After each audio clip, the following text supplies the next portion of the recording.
Good morning बच्चों। तो आज हम class 7 chapter number 10 lines and angles जानने वाले हैं। क्योंकि हम लाइन्स एंड एंगल्स पढ़ रहे हैं तो हमें लाइन्स के बारे में और एंगल्स के बारे में कॉन्सेप्ट क्लियर होना चाहिए। तो यहाँ जो भी दिया गया है इस पेज में कॉन्सेप्ट के तौर पर, ये आज हम सीखेंगे। देखिए, लाइन्स क्या होता है। जब भी हम लाइन ड्रॉ करते हैं, जब भी हमें हमारी मिस एक लाइन ड्रॉ करने को कहती है, तो हम वो ऐसे नहीं बोलती है इतने मेजरमेंट का लाइन ड्रॉ करो, तो हम नोटबुक में क्या करते हैं, एक लाइन ड्रॉ कर देते हैं। तो क्या इसकी वैल्यू है, क्या ये फिक्स्ड हम सेंटीमीटर बता सकते हैं ये कितना है? नहीं। हम अगर पूरा पेज में ड्रॉ करना हो तो हम ऐसे ड्रॉ करेंगे, हर सम के बाद ड्रॉ करना हो तो इतना करेंगे, या फिर मार्जिन में ड्रॉ करना हो तो ऐसे करेंगे। तो ये सभी लाइंस है। इसका मतलब हम जितना चाहे इसे दोनों साइड से खींच सकते हैं। इसे लंबा भी बना सकते हैं या इसे छोटा भी बना सकते हैं। तो जिसके फिक्स्ड मेजरमेंट नहीं है और वो स्ट्रेट हो तो उसे लाइन कहते हैं। लाइन मतलब फिक्स्ड मेजरमेंट नहीं होगा। सो इसलिए दोनों साइड से एरो मार्क से रिप्रेजेंट किया गया है। ये एक एरो मार्क है और ये एक एरो मार्क। एरो मार्क का मतलब आप जितना चाहे इधर खींच सकते हैं, इस साइड इधर खींच सकते हैं। ये है लाइन। सो इसे डेफिनेशन में कहा गया है, a line is a collection of points going endlessly in both direction along a straight path. मतलब स्ट्रेट पाथ में जाएगा और एंडलेसली मतलब जितना खींचना चाहो आप खींच सकते हो। ये है लाइन। फिर नेक्स्ट पार्ट में आते हैं लाइन सेगमेंट। ये जो लाइन सेगमेंट है, इस लाइन का एक पार्ट है। अगर मैं कहूँ इस लाइन में से यहाँ 3 सेंटीमीटर का आप एक लाइन सेगमेंट ड्रॉ कीजिए, तो ये सपोज कीजिए A है और ये B है और ये मान लेते हैं 3 सेंटीमीटर या 8 सेंटीमीटर, कुछ भी मान लीजिए। ठीक है, तो ये AB को इस लाइन में से उठाकर मैं यहाँ लिखूं तो ये मेरा लाइन सेगमेंट हो गया। अब लाइन सेगमेंट और लाइन में क्या फ़र्क है? लाइन सेगमेंट में दोनों साइड एरो था।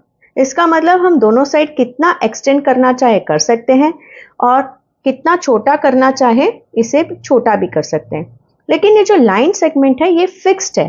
फिक्स्ड है इसलिए दोनों साइड में एंड पॉइंट्स होंगे। तो एंड पॉइंट्स है मतलब इससे और ज़्यादा हम खींच नहीं सकते। ये फिक्स्ड है 8 सेंटीमीटर। ठीक है, अगर मैं बोलूँ एक लाइन ड्रॉ कीजिए जिसका 2 सेंटीमीटर है, इसका मतलब मैं कह रही हूँ आपको एक लाइन सेगमेंट ड्रॉ करना। ठीक है, अगर मैं कह रही हूँ एक लाइन ड्रॉ कीजिए जिसका मेजरमेंट है 5 सेंटीमीटर, इसका मतलब मैं आपसे कह रही हूँ कि एक लाइन सेगमेंट ड्रॉ करना। ठीक है, तो अभी लाइन क्या है, लाइन सेगमेंट क्या है, हमने जान लिया। अब इन दोनों का मिक्स्ड है रे। रे मतलब एक साइड जो है फिक्स्ड पॉइंट होगा लाइन सेगमेंट जैसा, और दूसरा साइड जो है वो लाइन के जैसा एरो मार्क होगा।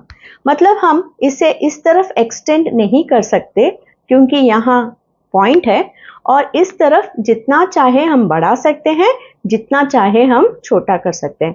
इसे हम यहाँ से यहाँ तक भी रख सकते हैं, इसे यहाँ से यहाँ तक रख सकते हैं, और इसे यहाँ से यहाँ तक रख सकते हैं, या यहाँ से एंडलेसली जितना चाहे हम खींच सकते हैं। Only in right side because the arrow is in right side. अगर मैं रे को ऐसे ड्रॉ करूं और ऐसे, मतलब मैं इधर राइट साइड खींच नहीं सकती, लेफ्ट साइड में जितना चाहूं बढ़ा सकती हूं। तो दिस इज रे। यहाँ डेफिनेशन दी गई है बच्चों रे की। अ रे is part of a line. It begins from one point and x tends in the and travels endlessly in one direction specified by another point। मतलब यहाँ फिक्स्ड एंड इस तरफ वो कितना चाहे ट्रेवल कर सकती है। तो ये हो गया। तो अभी हमने क्या सीखा, लाइन सेगमेंट और रे। इसे कैसे रिप्रेजेंट करते हैं? देखिए, लाइन को लिखेंगे, अब एक्स वाई हमारा लाइन था तो एक्स वाई को हम ऐसे दोनों साइड एरो से दिखाएंगे। इसका मतलब ये लाइन है। और अगर सेगमेंट है तो हम इसे फिक्स्ड करके दिखाएंगे, लाइन ए बी ऐसे फिक्स्ड करके दिखाएंगे, या फिर आप ऐसे भी लिख सकते हो, ऐसे। ठीक है। तो इधर एरो मार्क नहीं है, मतलब ये लाइन सेगमेंट है। यहाँ एरो मार्क है, इसका मतलब ये सिर्फ लाइन है। और रे कैसे दिखाएंगे? LM मान लेते हैं, ये रे है। तो LM के ऊपर एक तरफ डॉट और दूसरी तरफ एरो, इसका मतलब ये हमारा रे है। ये डॉट दिखाना जरूरी नहीं है, हम ऐसे भी दिखा सकते हैं। तो एरो नहीं है मतलब पॉइंट है। तो देखिए ये दोनों side arrow, XY is a line, ये दोनों साइड कुछ भी नहीं है, पॉइंट भी नहीं, एरो भी नहीं, तो ये लाइन सेगमेंट है। और इस तरफ यहाँ कुछ नहीं, सिर्फ वन साइड डायरेक्शन है, तो ये रे है। ठीक है। सो हम कैसे बोलेंगे? लाइन XY, सेगमेंट AB, रे LM। अब बच्चों मैंने ये डायग्राम इधर क्लियरली ड्रॉ कर लिया है, ये जानने के लिए कि इंटीरियर क्या है और एक्सटीरियर क्या है और कौन से पॉइंट्स वर्टेक्स है और कौन से पॉइंट्स बाउंड्री पे है। ठीक है।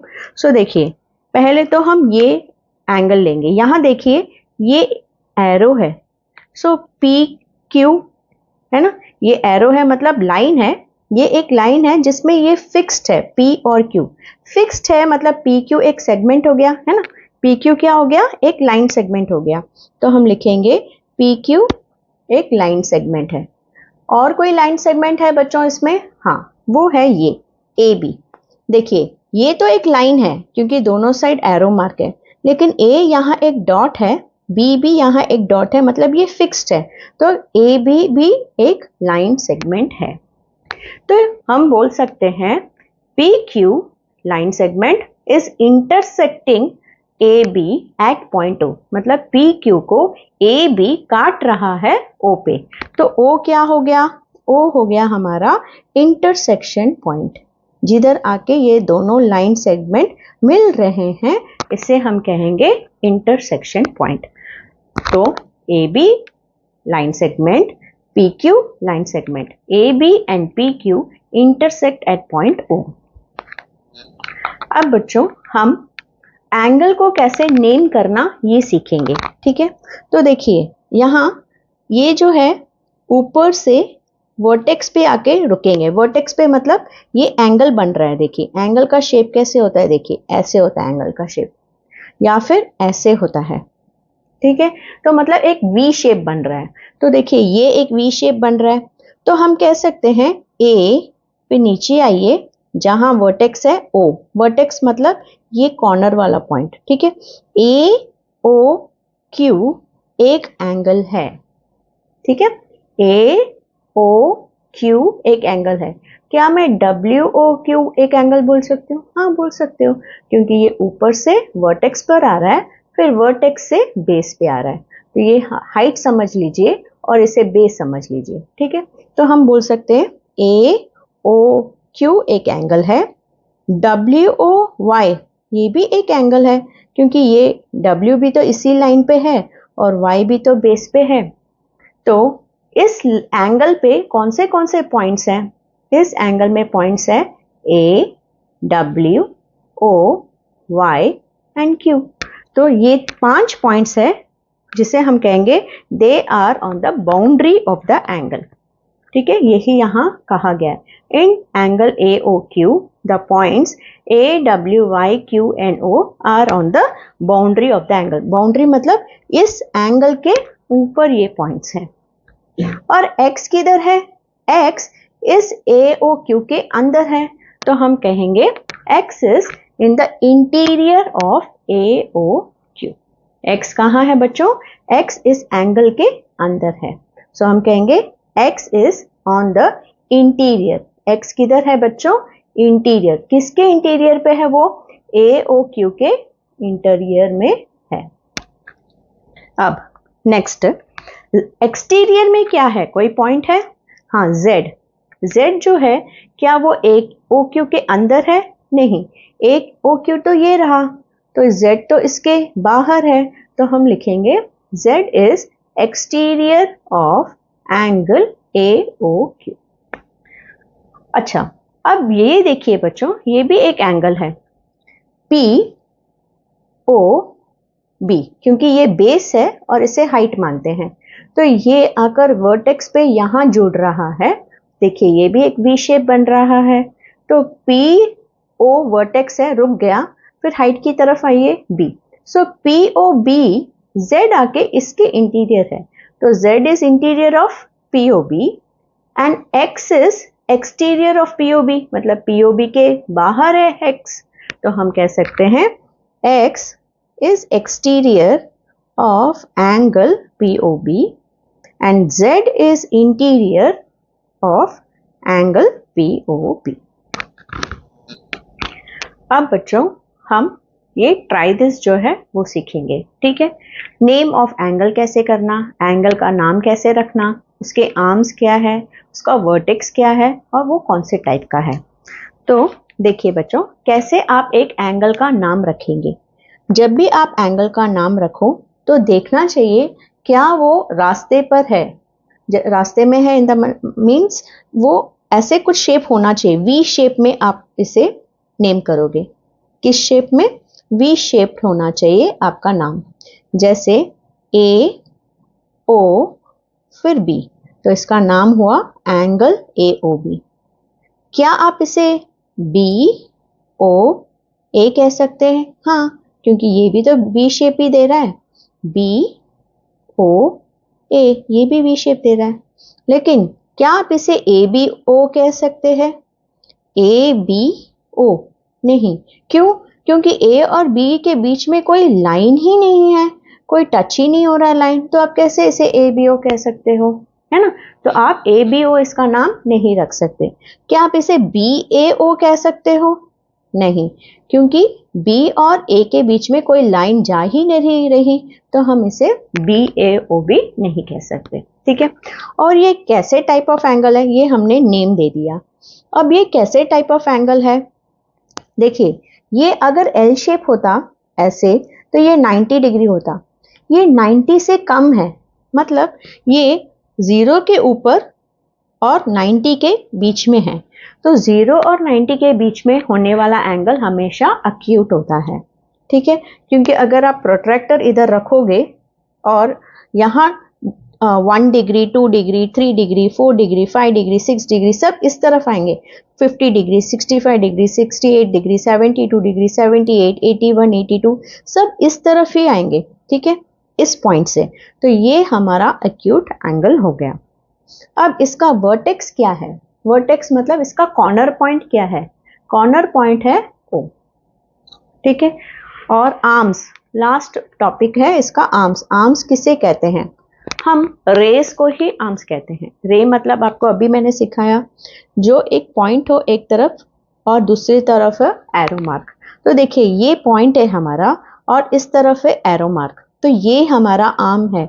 सो एंगल बनाने के लिए 2 आर्म की जरूरत है, तो ये हमारा फर्स्ट आर्म है। फर्स्ट रे को ही हम फर्स्ट आर्म कहेंगे, ओ से लेकर ए तक। फिर दूसरा, ये भी एक रे है, पॉइंट एंड एन एरो, तो ये हमारा दूसरा आर्म है। तो 2 आर्म से एक एंगल बनता है। You need 2 arms to make an angle. अब इस तरफ नेमिंग शुरू करते हैं। मैंने क्या कहा था बच्चों, ऊपर से नीचे की तरफ आकर ऐसे आइए, रास्ता जिधर है, लाइन जिधर है उसी के ऊपर पेन को मार्क कीजिए। पी और आर के बीच में कोई लाइन नहीं है, तो पी आर से तो शुरू ना करना ना ही एंड करना, क्योंकि पी आर के बीच में we have not drawn any line, ठीक है। तो हम इसे नेम कैसे करेंगे, पी से लेके क्यू की तरफ रास्ता ये है, क्यू से लेके आर की तरफ। हम आर से लेकर क्यू की तरफ, क्यू से लेकर पी की तरफ भी जा सकते हैं, लेकिन पी आर क्यू नहीं, आर पी क्यू भी नहीं। क्यों? क्योंकि आर और पी या पी और आर के बीच में कोई लाइन नहीं है। अब ये कैसे टाइप ऑफ एंगल है, देखिए, अगर ये एल शेप होता और इस तरफ होता तो अक्यूट होता, लेकिन ये तो 90 के ऊपर आ रहा है, और 90 के ऊपर और 180 के बीच में होता है टाइप ऑब्ट्यूज एंगल। अब इसके आर्म्स क्या हैं, आर्म्स मतलब रे, ठीक है। ये जैसे हमारा फर्स्ट रे था और ये हमारा सेकंड रे, इसी तरह हम नीचे वाले को फर्स्ट रे और ऊपर वाले को सेकंड रे मान सकते हैं। सो क्यू आर एक आर्म है और क्यू पी एक आर्म है। हम PQ भी कह सकते हैं और RQ भी कह सकते हैं, ये दोनों डिफरेंट नहीं है। ठीक है बच्चों, QR या RQ दोनों नहीं बोल सकते आप। ठीक है, QR कह सकते हो या RQ कह सकते हो, QP कह सकते हो या PQ। सो ये एक आर्म है और ये एक आर्म है। ठीक है, दो ही है, चार नहीं है। ठीक है, मतलब इसे QR को हम RQ कह सकते हैं। So that is one. QP या PQ दोनों में से एक, वो दूसरा आर्म है। अब ये लास्ट है। यहां देखिए, ये हमने स्ट्रेट 90 डिग्री मार्क किया है क्योंकि बुक में बॉक्स दिया है। बॉक्स का शेप मतलब राइट एंगल। यहां देखिए, इस बॉक्स का मतलब है राइट एंगल क्योंकि ये 90 डिग्री है। सो टाइप क्या हो गया? Right angle. और आर्म्स क्या है? या तो YZ लिखिए या फिर ZY लिखिए। ये है हमारा एक आर्म, या तो XY या तो YX, ये है हमारा एक नाम। और वर्टेक्स क्या है बच्चों? वर्टेक्स है जो कॉर्नर में है। सो हमारा वर्टेक्स जो है वो है Y। ठीक है, vertex is Y and type of angle is right angle and these are our arms. अब आप नेमिंग कीजिए बच्चों, इसका नाम क्या है? मैं लिख रही हूं, देखिए क्या आपने भी यही सोचा? अगर आपने ये दोनों नाम लिखे हैं तो एकदम करेक्ट। हम x से लेकर y की तरफ फिर z की तरफ जा रहे हैं, XYZ, या तो फिर हम z से लेकर y की तरफ फिर ऊपर जा रहे हैं x। सो ZYX। क्या अगर कोई XZY लिखे ये राइट है? XZY नहीं, क्योंकि x एंड z जैसा कोई लाइन ही नहीं है इन्हें कनेक्ट करता हुआ, तो ये नाम गलत। ZXY वो भी गलत। ठीक है, ZXY वो भी गलत। ठीक है, तो आज हमने बच्चों अच्छी तरह से सीखा कि एंगल्स को कैसे नेम करना, वर्टेक्स क्या होता है, टाइप्स ऑफ एंगल्स क्या है, और दो रेस या दो आर्म्स होते हैं एक एंगल को बनाने के लिए। अब हम नेक्स्ट क्लास में कॉम्प्लीमेंट्री एंगल्स और सप्लीमेंट्री एंगल्स को अच्छी तरह सीखेंगे और इसका जो ट्राई दिस है ये करेंगे। तब तक के लिए बाय। अगर आपको ये इंट्रोडक्टरी वीडियो अच्छा लगा तो ज़रूर कमेंट कीजिए, लाइक कीजिए एंड सब्सक्राइब कीजिए। Thank you children.